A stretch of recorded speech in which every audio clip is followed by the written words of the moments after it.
I have never been as excited to start a YouTube video as I am on wanting to start this video. I even printed the manual. I can't even remember the last time I put anything down on paper in hard format. Gentlemen, we're going to look at a Henry 8K. Now, my obsession with trying to get one of these unicorns started, 10, 11 years ago now, when I found out that this thing was even a thing. They made them from 1995 through 2005, 2007. The amp came to me in parts, so we're going to figure this out. And I really want to do a complete total resto mod. Like, I'm not afraid to send stuff off to get it re-erudited. I'm not afraid to get stuff color paint matched. I'm not afraid to get stuff dry erasered or silk screened replaced or any of that. I'm gonna throw the whole kitchen sink at this.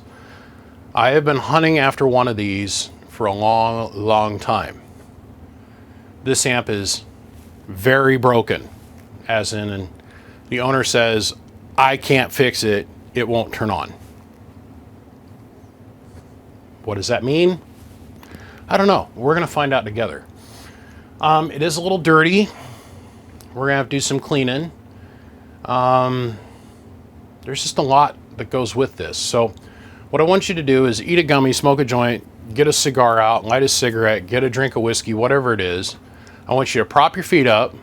I want you to relax. This is probably going to be a multi-part series because this is not going to be quick, nor is it going to be easy. And just buckle up, because here we go. The other thing I want to do is, before we get started, I want to say thank you to my Patreon supporters. They're the ones that are making this ad-free for all of you to enjoy from now until the end of time.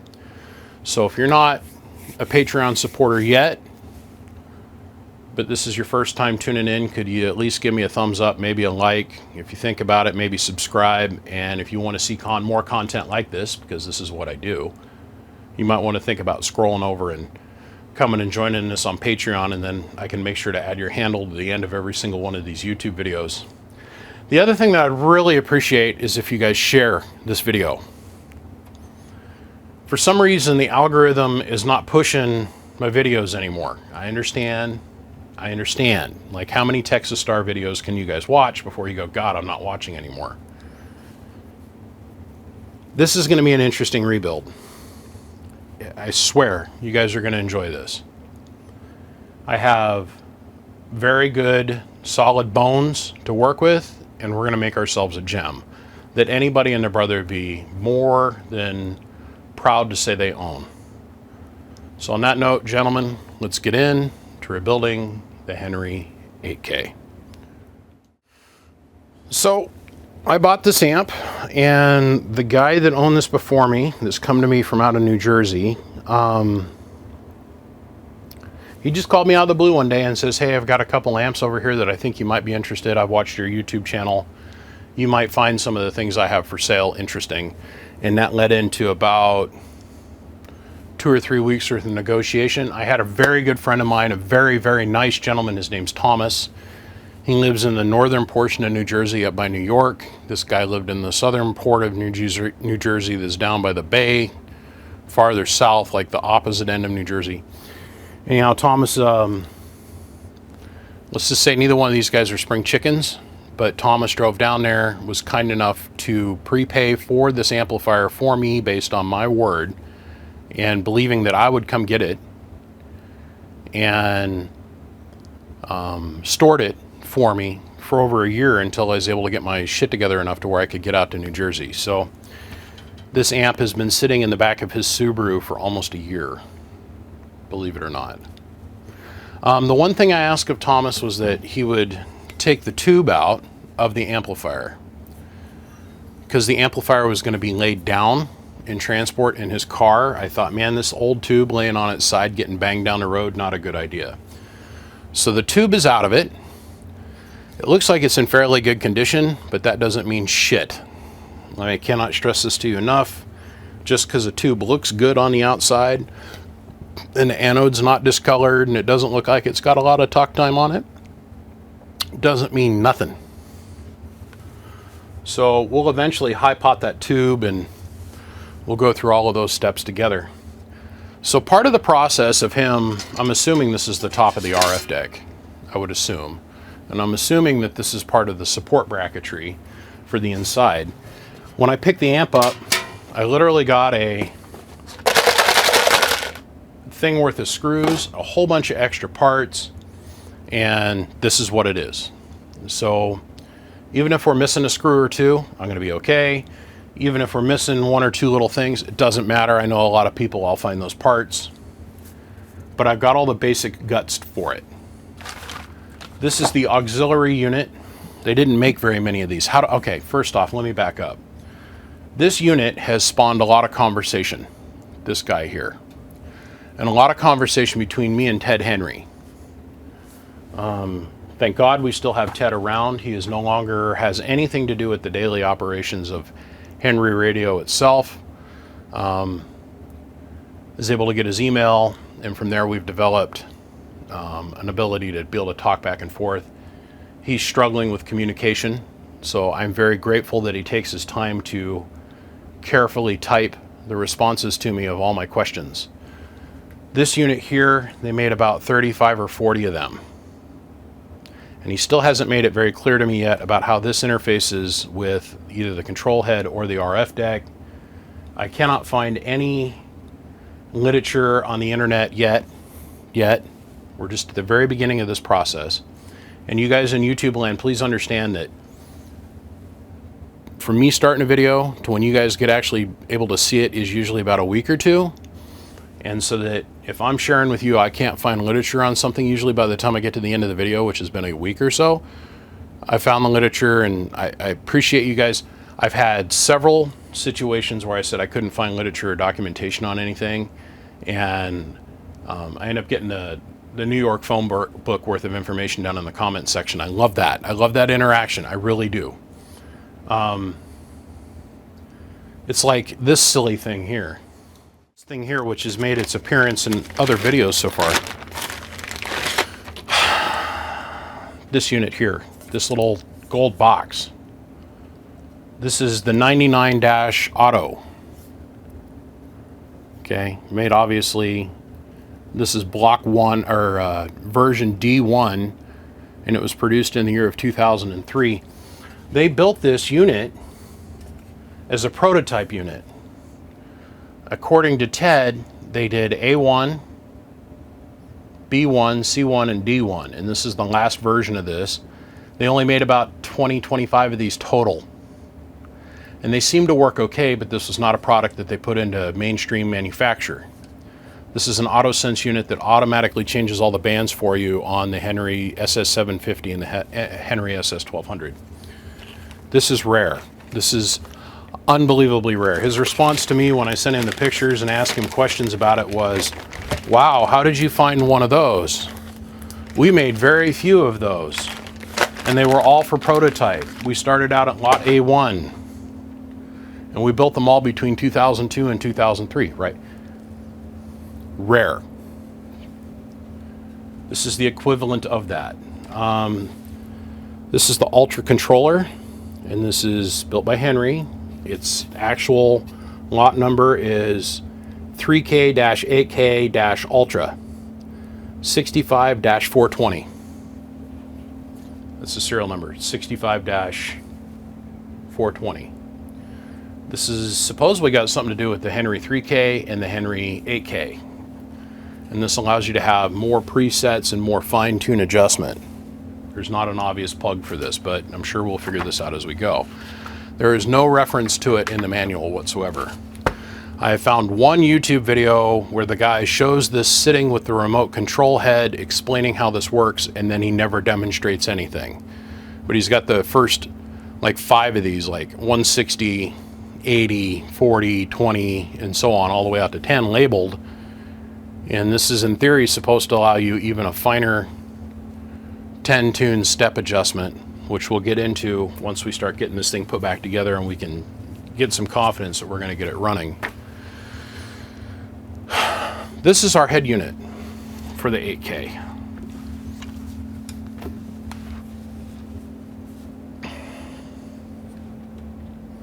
This thing right here.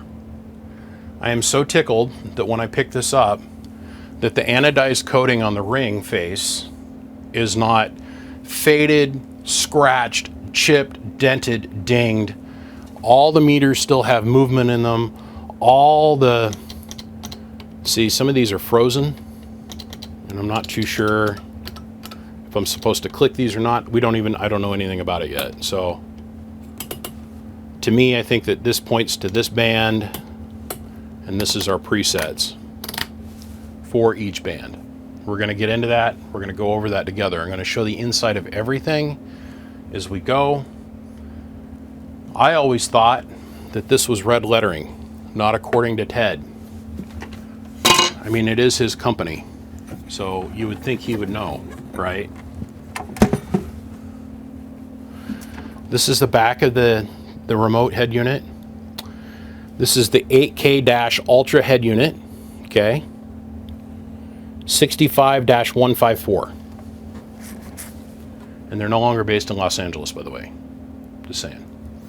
This head unit is designed to be run remotely so you can have the amplifier up to 100 feet away from you. So you can have your whole transmitter shack in a completely another part of the building. And the idea behind this thing is that you can just hook up your umbilical cord, hook up your amplifier in another place that's closer to your feed point, and run the whole amplifier remotely. The only other mainstream amplifier builder that I know that did remote heads like this was Glenn at the Galaxy Corporation, which is now way defunct and has nothing to do with Galaxy Radio. Not even close. Old Doc Glenn. I have a 4-tube Glenn that's got a remote controlled unit. I've seen a 6 and an 8-tube Glenn that were remote controlled, 250B tubes, by the way. And we're talking 4 250Bs, 6 250Bs, or 8 250Bs with remotes. The Henry 3K and 8K are the only two that I know that Henry makes as remote faces, but I could be wrong. I'm sure there's somebody out there that knows way more about this than me and is currently rolling their eyes and going, oh my God, what the hell? Look, I've built magic on this workbench. This is nothing more than some meters, some lights, some wiring, some switches, some 10-turn knobs, some labeling, step motors, some chains, some drive gears. We can't let it overwhelm you, just bite it off one piece at a time. I was watching this video the other day of these guys. It was the best series I've ever watched on YouTube, and it was about Australian armor, the Australian Armor Museum, and they do beautiful YouTube videos.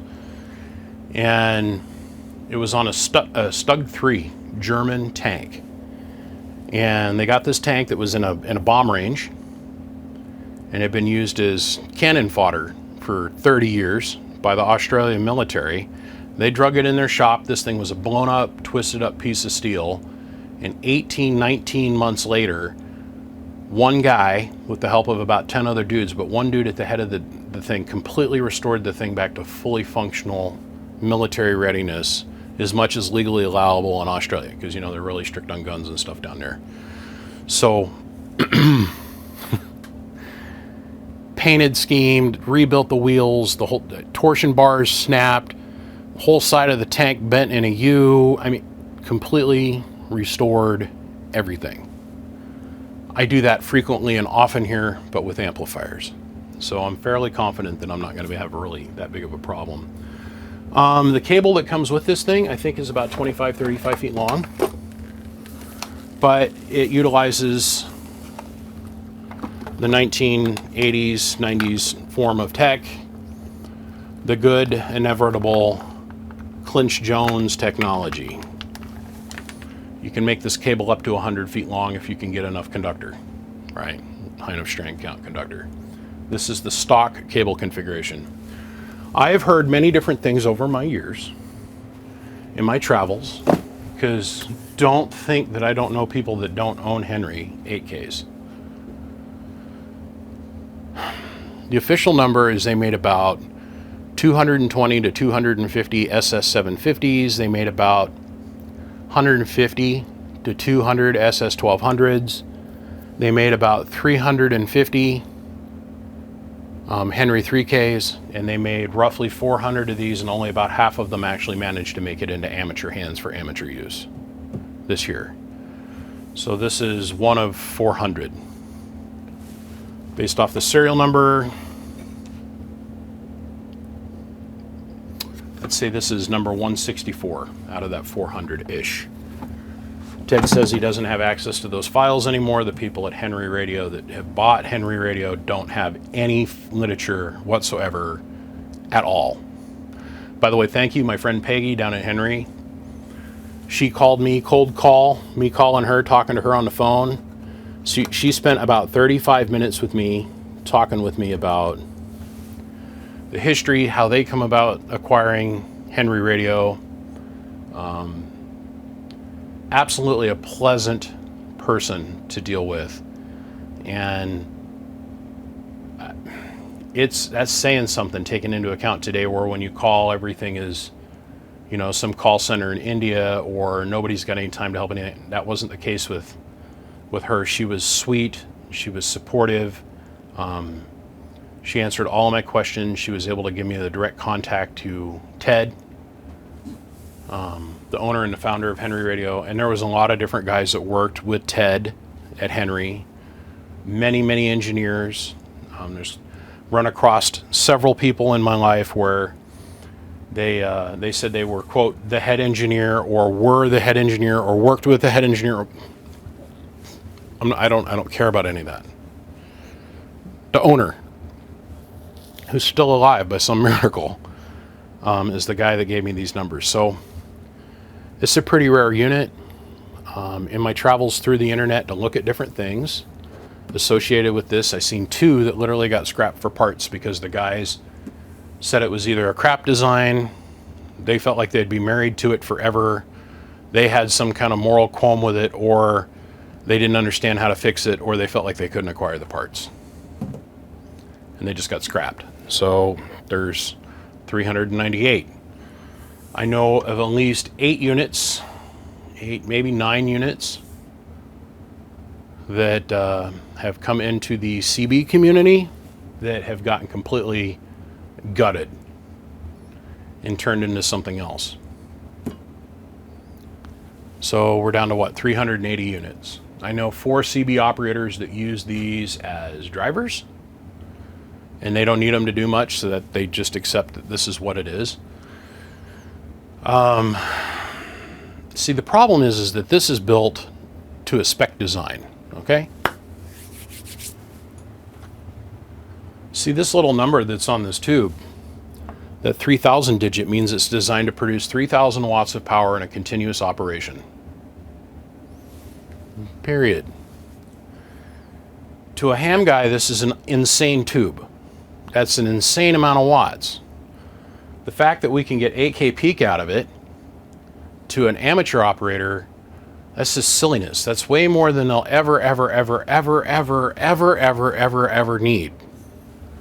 To the CB guy, a 3000 means 10,000 bird, 10,000 average watts, and somewhere in the area of 22 to 24,000 watts peak from this tube. And if your 3000 doesn't do that, there's something wrong with your 3000. It's just the mentality in the environment. Okay, so the CB mentality is this thing is a bad design, it's got too small of a transformer in it, blah, blah, blah, blah, blah, blah, blah. This amp is designed to make 3000 watts in a continuous duty. And yes, I said duty, like taking a dump in somebody's shorts. I am dead serious. In this paperwork, it gives the output spec for this thing, and they very clearly state this is a continuous duty 3000 watt amplifier. Now the liability falls upon you. Duty cycle. Continuously duty rated output. That's at 3000 watts. It says it right here. Ultimately, the liability falls upon you on how you go about operating your equipment. The FCC doesn't care what you have in line. as long as you're doing things within the rules, right? In the amateur community, most bands, depending on your mode of operation and depending on the band, your maximum output power is going to be 1600 watts. Now, I'm sure that I can make a joke about 1600 watts at a couple zeros. The oldest joke in ham radio, you know. Oh yeah, I'm running legal limit at a couple zeros, kind of thing. Or there's people out there that like to feign ignorance and say that it's 1600 watts average power. So that puts your peak envelope power above 3000 watts. There's other guys that say that it is 3000 watts or 1600 watts peak power. I put the liability back to the people that are operating the equipment. Because at the end of the day, the way the FCC looks at it and everybody else that's involved, it falls on the operator of the equipment. So use things responsibly. Me personally, I've wanted one of these ever since I saw one of these. It's been a lifelong goal to get it. I've had 2 lifelong goals in radio. 2. Well, maybe 3, but 2. One was to own the YC278 tube. A friend of mine had one. I saw that tube. I fell in love with it. I now have 2 of them. I've got one that's in operation. And to get my knowledge base up to where I could build that tube and build around that tube and understand everything in the circuit. I achieved that goal. The second goal was to get one of these. This also represents the last piece of Henry equipment that has not been on my workbench. The 3K, which the only difference between the 8K and the 3K is the final tube. There's the 3 and the 8K. Well, I wanted to shoot high because I like things big. I wanted to get the 8K. So let's start on this process. Let's break this down. This is our control head. I have 3 or 4 boxes worth of parts, miscellaneous power supplies. I don't know where they go inside the amplifier. I've got replacement bleeder resistors, replacement contactors, replacement parts. When I bought this, I bought it with all the parts that went with it, everything the guy had as is. So I can't blame anything on him. Now, the other 2 pieces of equipment I got from him, they were very broken. Not a little bit, but very broken. That SS750, as of the time of shooting this video, that video has been out now for a couple days. It's gone to the public. I got a friend of mine, his name's Dallas. He's most likely going to buy it in the next day or so. That required 6 brand new Toshibas to get that amplifier running. The SS1200, the unicorn's unicorn baby. The joke is, if you're haven't seen that other video, it's if a unicorn and a unicorn got together, 2 rare things that no one's ever seen got together and made a baby. That's how rare that SS1200 with matching power supply are. It's got MRF4 22s in it, and out of the 8 transistors that are in it, 6 are bad.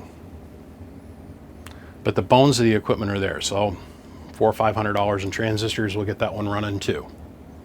This one here, I don't care what it costs to get it running. And I'm excited because this will be the very first beginning to end. Let's completely disassemble, let's clean, retest, and recertify every single part inside of these amps to ever come out on YouTube. There's multiple YouTube videos of people operating these, showing them operating, blah, blah, blah, blah, blah. Nobody has done a YouTube video where they would take it apart and actually show the guts of everything, how it works and how it works together and what we got to do to get it working. And how to repair some things. The number one major thing that fails with these, well, it's not number one thing. The overall consensus amongst most of my radio friends, and I'm not talking about my amateur friends, I'm talking about most of the CB guys, is that it is kind of like a Rube Goldberg design. This one little thing has to happen to make this next thing happen, to make this next thing happen, to make this thing happen, to make this thing happen, to make it work. Back to the Australian tank armor. The gentleman that restored this tank, he says, you can't look at it as the whole thing. You'll get yourself completely overwhelmed. He goes, you just start with one small portion of it, get that finished, set aside, go start on another small portion, get it finished, set it aside, and before you know it, all these little small pieces are ready to come together and you're done. And that's the way I handle a lot of these big projects that I take on. You know, the 15s, the 10s, the 3000s, the 6s. You know, even some of the rare, like, I don't know if you guys know this or not, I'm the only one to ever assemble a Heathkit SB220 directly from the kit form in the box on YouTube everywhere. That whole process, I had to take it one small little step at a time until it was done, because I wanted to do the kit, Heathkit Zenith, and everybody that's ever built one or everyone that's ever had one, I wanted to do them justice, and I'm wanting to do the same thing here. That's my goal, one little step at a time. In this box is a bunch of loose hardware. I don't know where any of it goes. We're going to figure that out. In this box here, I have a transformer. I don't know what it goes to. I'm sure we're going to work on that. I've got this filter board. I've got some stuff written on the tag. Let's see, what does it say? AC input.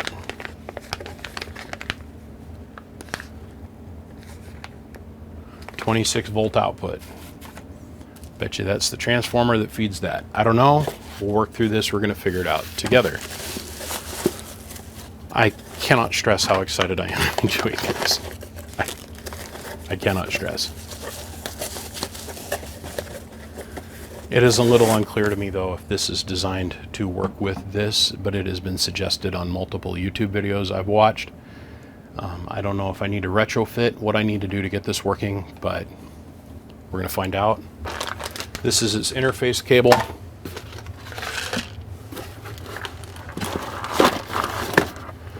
In this box is a bunch of standoffs and a complete,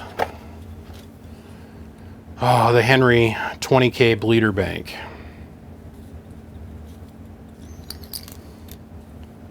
This is our high volt bleeder bank. I don't know why we have all of these parts, but we do. I'm gonna leave that aside. I've got a whole bunch more parts in other boxes over here, by the way, too, you guys. Let's see, in this box back here, I got a bunch of fun stuff too.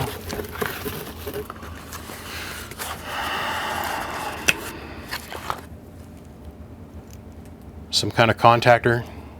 Don't know what it's for. This one looks like it's used. There's multiple new ones. I don't know what's good. I don't know what's bad. This is a brand new contactor. If I'm not mistaken, that's our primary contactor. We'll find out.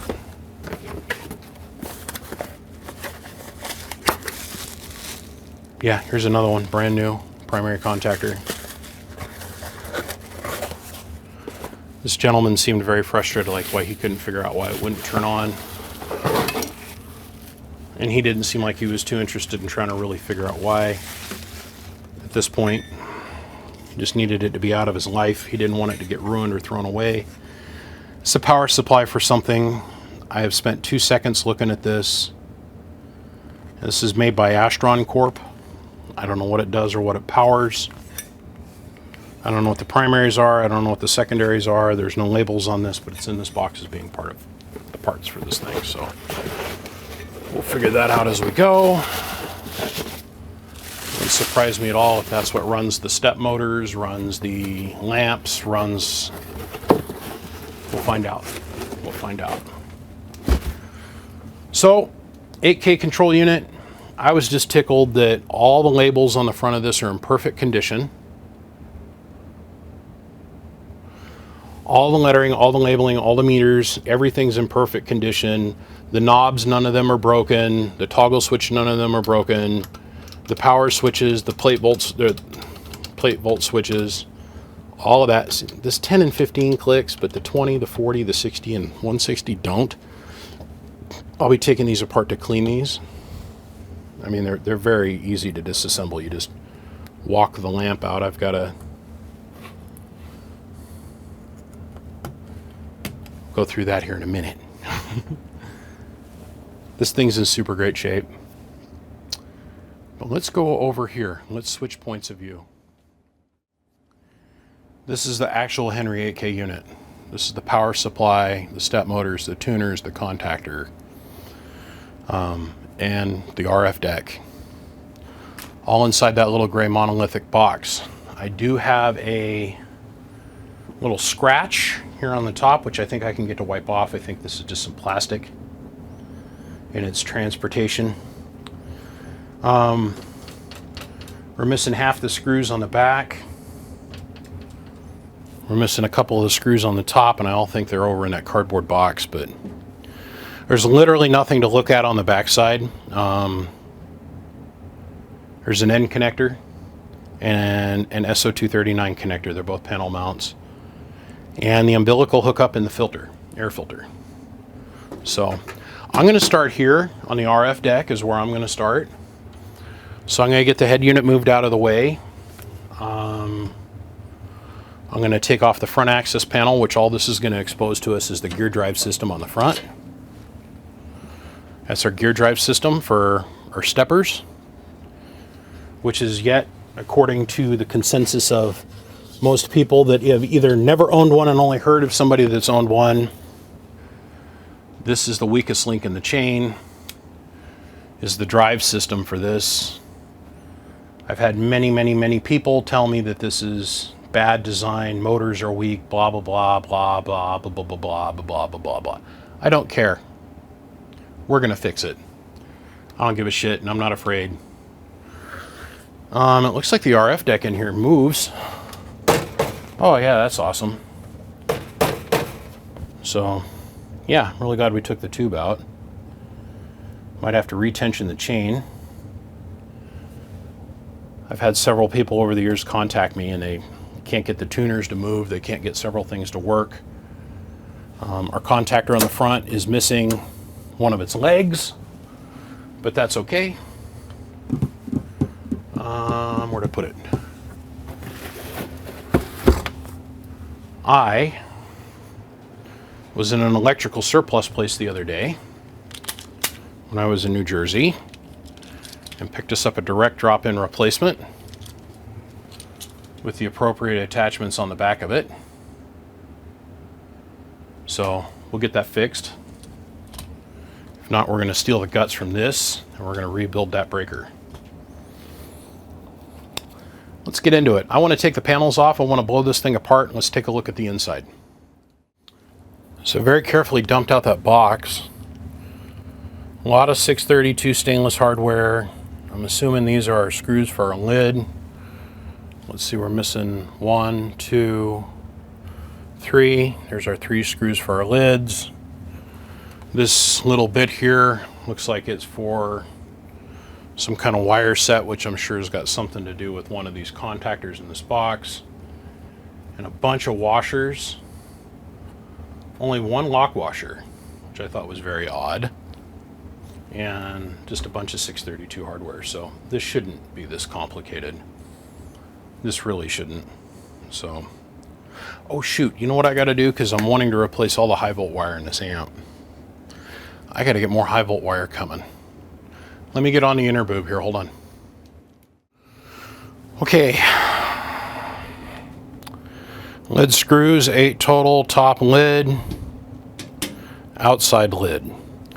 Now, this panel is off, which I was assuming is part of the RF deck, and I'm assuming this is a reinforcement rib, probably for the back panel, based on the number of screws. I've got 1 screw left. The main thing that I'm kind of interested to see is if we still have the line section. If it's still attached, most guys rob that right away, and if the elements are still in the line section. Just bag and label everything, right? How hard is this? Pro Restorer tip. I learned this from my buddy Prime. Prime built this beautiful elaborate box. He had it powder coated. And he gets down to the very last screw he's got to put in. The screw skips. Let's say he's putting a screw in here and his screwdriver skips and goes eek. Leaves a big old scratch down the front of the panel. Now he's telling me this story years later. All his amps are black, by the way. So he starts losing his shit. He calls up Yellow Jacket. Jacket is a friend, a mentor, a teacher, good dude of mine personally. And he was Prime's teacher as well, one of Prime's teachers. You end up having many teachers in this hobby, many, because there's not a lot of textbooks on how to do a lot of this stuff. He goes, what am I going to do? What am I going to do? And Jacket goes, well, you know that Sharpie that you got, son? Yeah. Take that Sharpie in there and go and cover up that scratch mark. He goes, and flip the panel over. Just turn it over and screw it back on. Panel's painted. It's in great shape on the back side. Oh, look at that. This little scuff mark is what's got me concerned. But that's okay. I think I can take this off just with some rubbing alcohol. We'll mess with that here in a minute. So here's the inside of the RF deck. We knew it would be exposed because I have the lid. Oh yeah, typical Henry.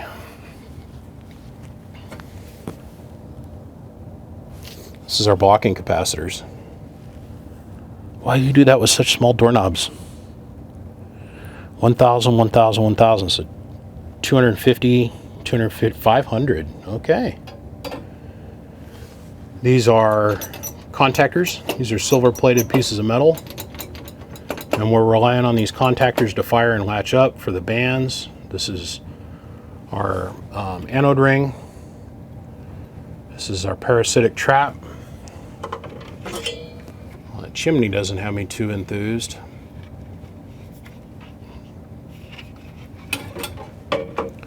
How well does that work?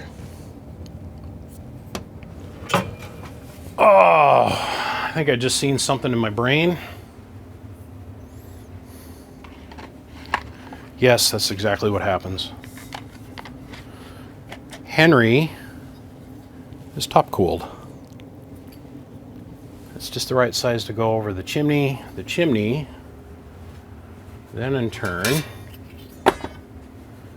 makes contact with the lid, I bet you. And I bet the anode ring supports the weight of the chimney. So this sits like so. Just like that. So all the air in the RF deck has to go through the tube. In my opinion, that's the best way to do it.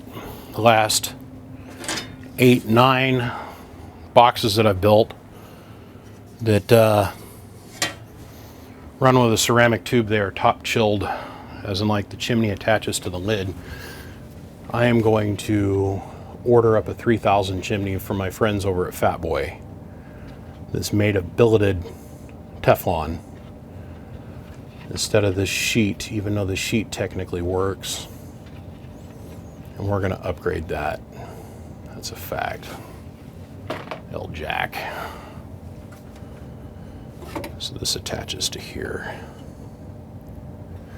You know what? Now that I'm letting my brain relax for a hot minute, I bet. Let me think of it. Let me.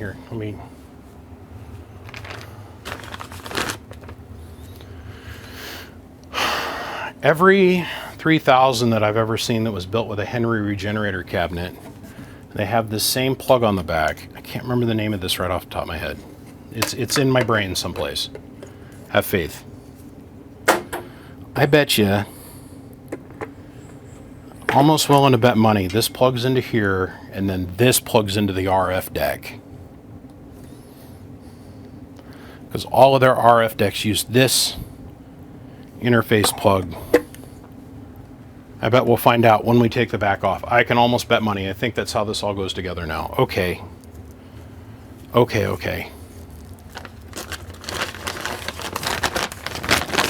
That gets us more presets. We're going to open that up and look at how that's built, the remote box.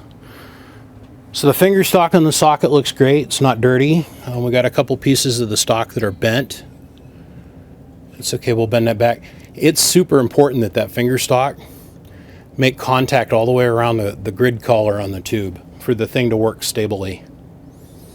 These Henry sockets are very sought after because there's fewer and fewer of them out there. They look like this when they're out of the box. I got 5 or 6 of these running around here. This one came out of a Henry plasma generator. Little heatsink fins and stuff on the back. Anyhow,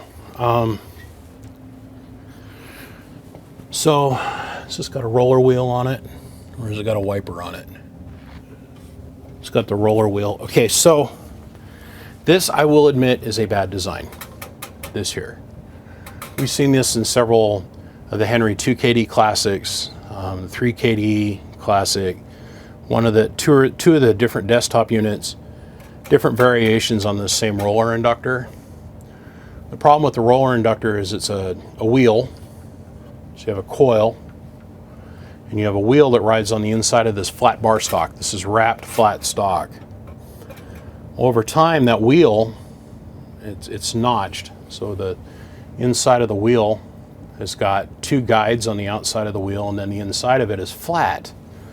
Well, that works great until one little tiny piece of shit gets in between the body of the wheel and the flat stock, and it doesn't make good contact. And then it'll arc. Once you have that arc, it'll arc every single time that you move the wheel over that tuner spot. And the other thing that happens versa to that is that wheel, it's normally flat, will start to get a groove cut in it from people rolling the inductor really, really, really fast. You know, really fast. Most of these are hand driven. This one's a step gear driven system. It'll cut a groove in the wheel because the stock seems to be a little bit harder of a material than that wheel. And I've repaired many of these. Like I had one of these that it came in here and there's a spring that holds this bar that travels. There's a bar that spins on the inside of this thing that holds the wheel in place.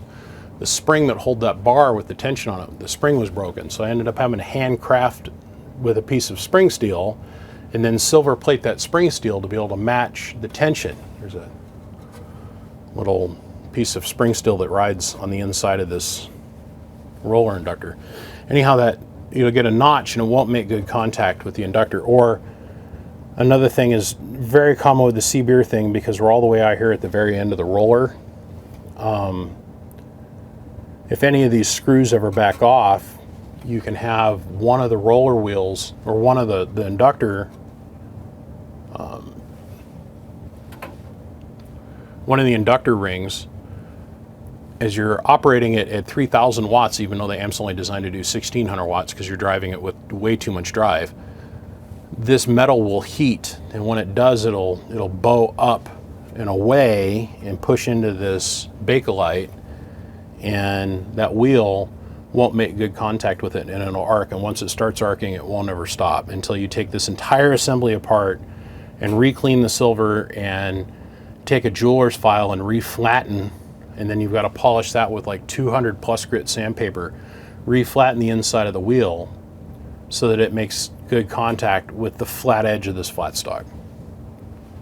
So that's bad. This over here is different. It's the same design but upscaled. This is different because the wheel that rides on the inside of this silver tube, once again, it's more surface area, more metal mass. The wheel has got a rounded bottom to it to match the curve of the tubing. So we don't have the notching issue, and because it's round, a little piece of shit gets in there and it doesn't want to stay caught. It'll push it out and you're able to make contact on the edge of the inductor as well. So this is okay. This is not the greatest thing in the world.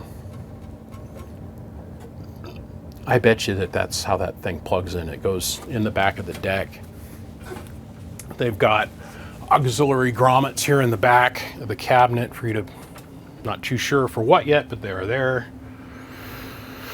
Oh good, the line section is in here.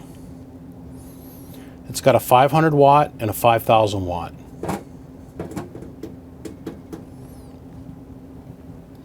Looks like we got some Sprague doorknobs down in here. Our high voltage interlock is working.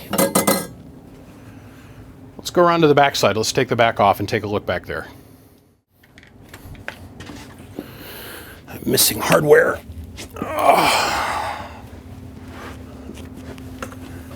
These screws here that go to the top are MIA. I don't have them.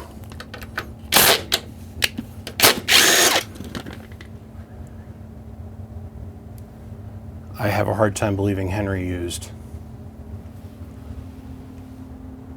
self-tapping metal, sheet metal screw hardware.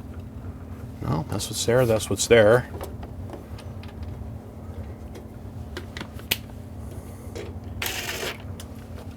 I'll be dipped in shit. SS164. Okay, so the head unit and the base unit, the parts match. This is the screwed up deal about this screen. I've had to completely restore one of these, and then I found that you can still buy these. This is like a common off-the-shelf thing. I had one of these come in that was completely destroyed. I got brand new screen mesh for it. Actually had to I built a jig, and I still got the jig around here someplace, to where I could re-punch this back out and make it square again, and then completely restored it. Yeah. This is made by the Masters Corp, and you can still purchase these. These are made today. I found that out after I completely by hand restored one of those, and then I had to bend up new channel. Most of the floor models, the top of the head unit is kicked back and you can't pull that screen all the way out. This is how you do all your wire tap transfers for 110, 220, 240. Well, you can't run this on 110, but the 220, 230, 240. And then in this amplifier, someplace, is an extra capacitor for the 50 hertz circuits that are out there in the universe. You know, like Australia, New Zealand, parts of Germany, that kind of stuff.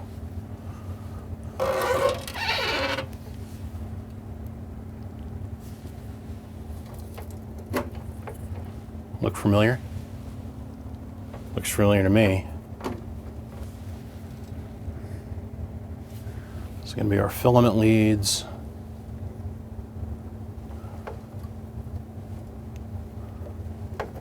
Our common case grounds, our high voltage to our RF deck.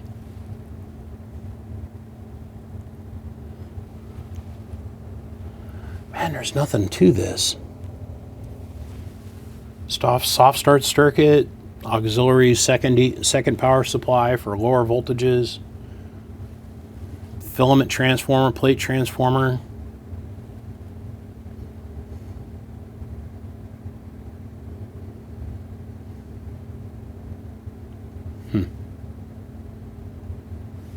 Interesting, I say. Interesting. Okay, well, this is going to be our bird meter setup.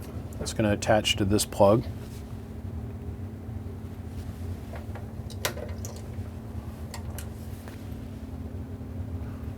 1.5 amp fuse is good.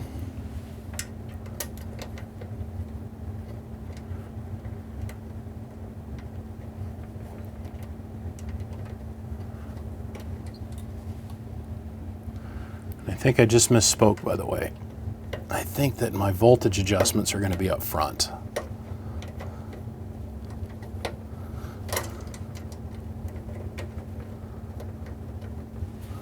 What the hell? There we go. No. There we go. There we go. Okay. I think our voltage adjustments are going to be up front because the power wire is going right by. I think this is the primary harness. The front and the back. Yeah, for sure is. Okay, well.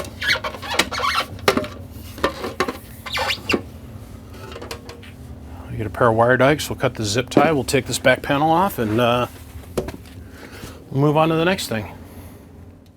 I'm going to try and work and not obstruct your guys' view.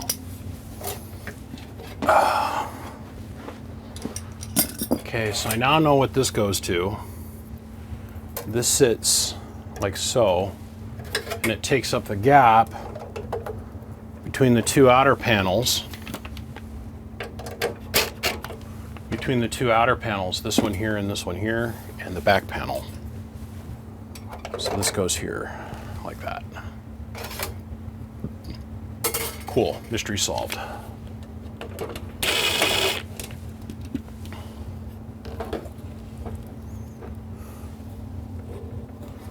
Let's go ahead and undo this.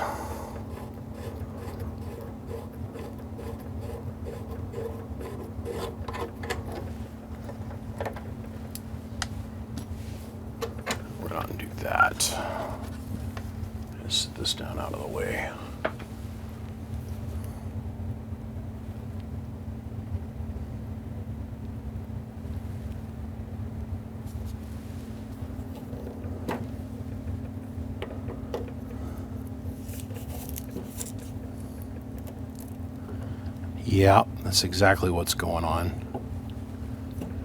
So one of these controls the drive step motor, and this unplugs, and that unit plugs into here.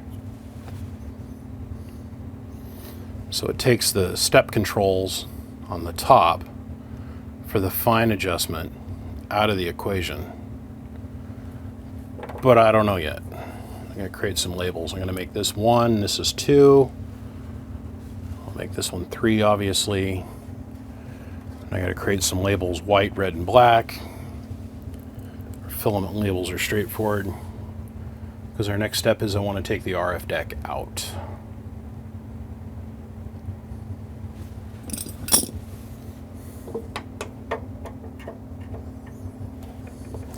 I am missing the hardware for the mounting of this.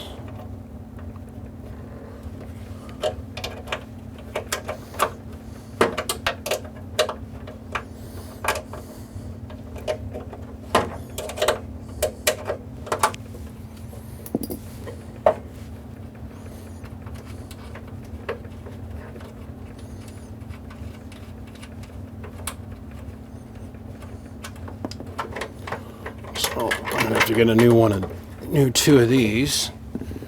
I'll probably just get new hardware all the way around. Look at that, you guys. Ground that's significant and large and flexible.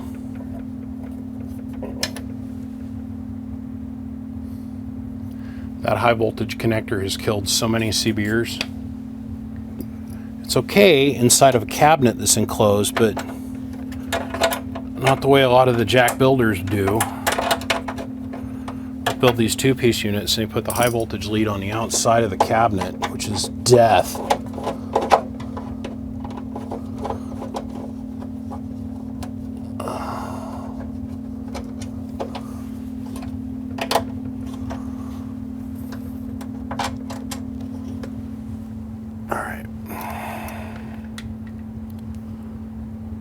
Get brand new hardware for this. New nuts and bolts. All right, let's fire up the label making machine here. So I started fishing around in here with a magnet, and I'm finding lock washers, and like this is one of the screws that holds the RF deck in place. Finding little pieces of broke insulator, but got new Ford and reflective labels put on everything. Got the plug labels, everything.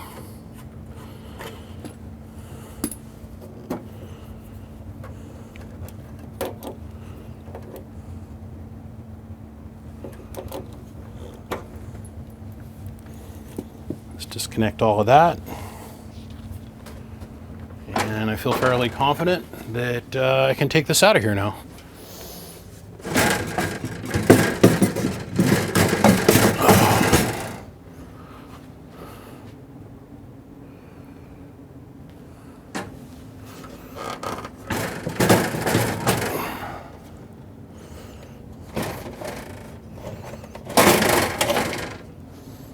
It's got to come out to the back.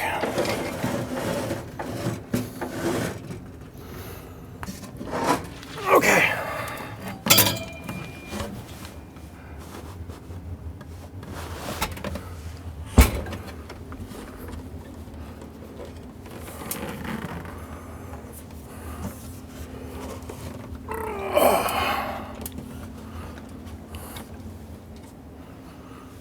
All right.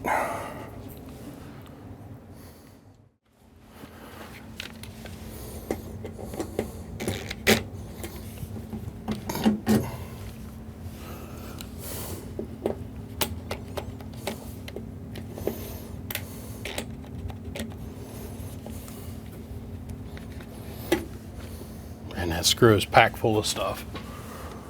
Okay.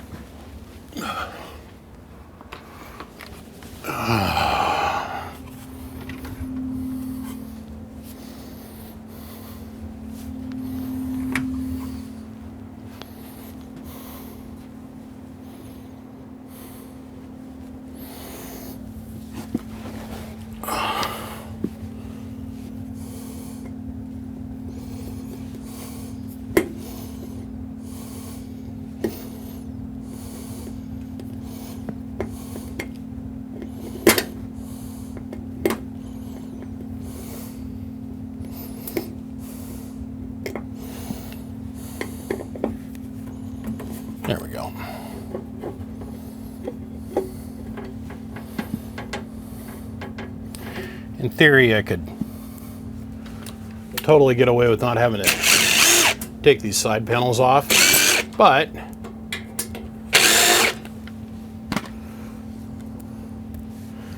see, these are all machine screws. Those are self-tappers. I have a feeling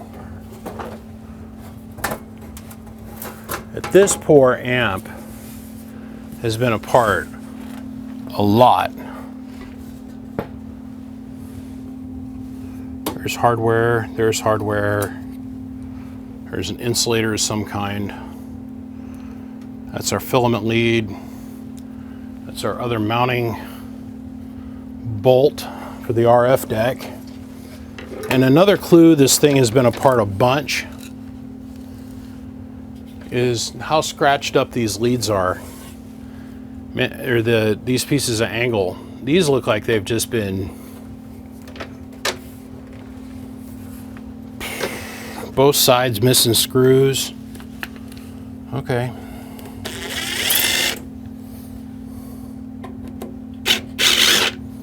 This will give me a chance to clean and buff these cabinets. Got a little scratch there I got to repair.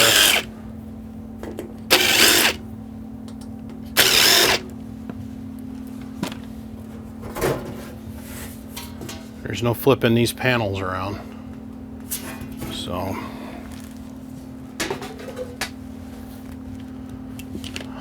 interesting.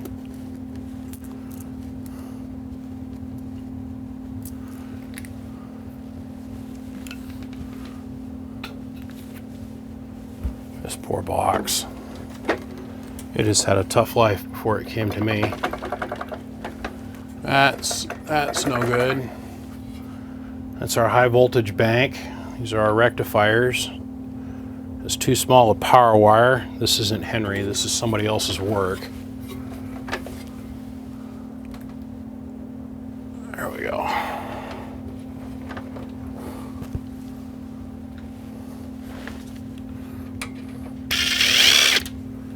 All these screws are just hagged out. Like,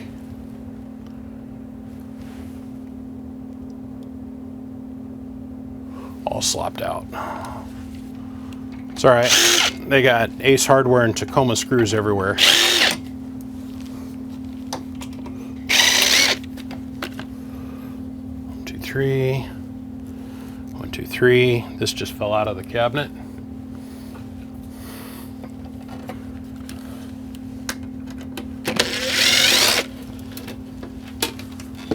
Yep, this is where we do our voltage adjustment, by the way.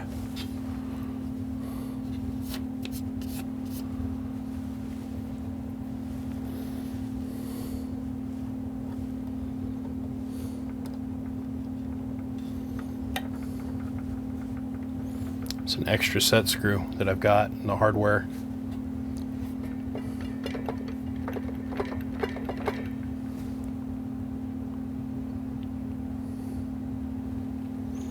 And it just won't turn on, is what I was told.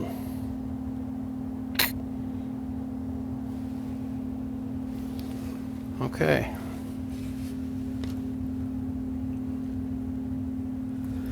I got the high voltage switch through a vacuum relay that's down in here, and that vacuum relay is worth, those old school Jennings, they're worth some serious money. Let's grab a couple screws and we'll lightly put them in just to hold this on. This will say AC main. It does.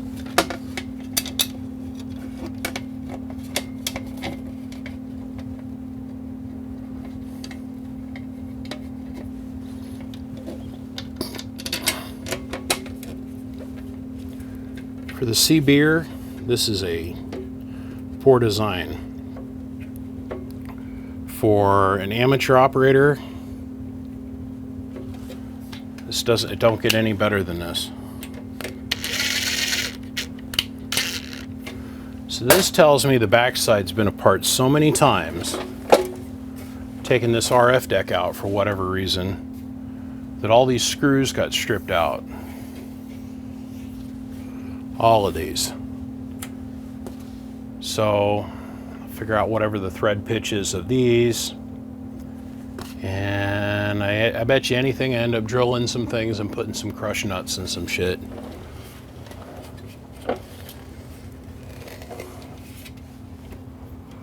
That transformer looks a little rowdy.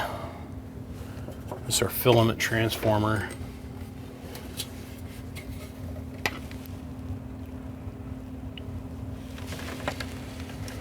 Where's the Henry Soft Start conical coil that we've all come to know and love?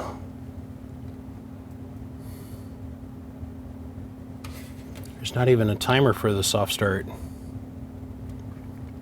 unless it's done remotely.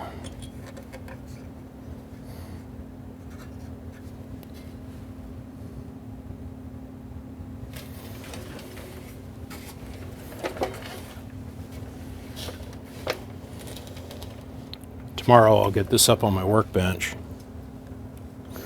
or up on my short table for me to work on. I'll roll the Bruce Jenner jack in here, the tranny jack in here, and we'll... Man, that thing had to have been in and out a dozen times or more to get it this scuffed up.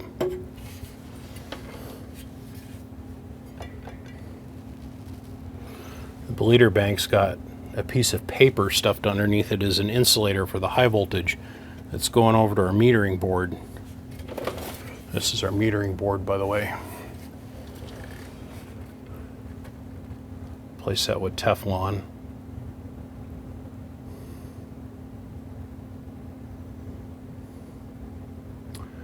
So I bet you anything we got a communication breakdown from the control deck to down here. I'll have to put some 220 on this. Isolate up our high voltage, so I'll probably disconnect the primary on the high voltage transformer. Is that a swing choke?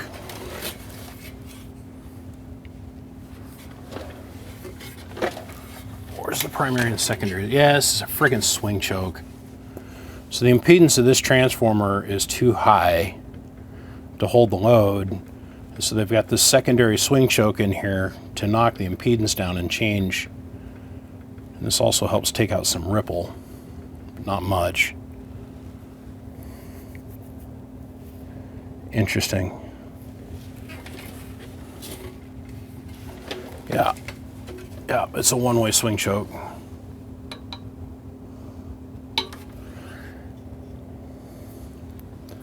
So we'll insulate up our filament leads. We'll disconnect our high voltage, so I'll pop the primary sides off. I'll cover them up with tape.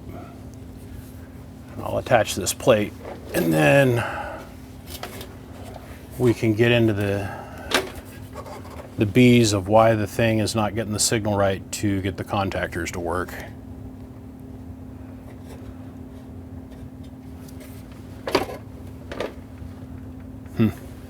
All right, let's go look at the RF deck.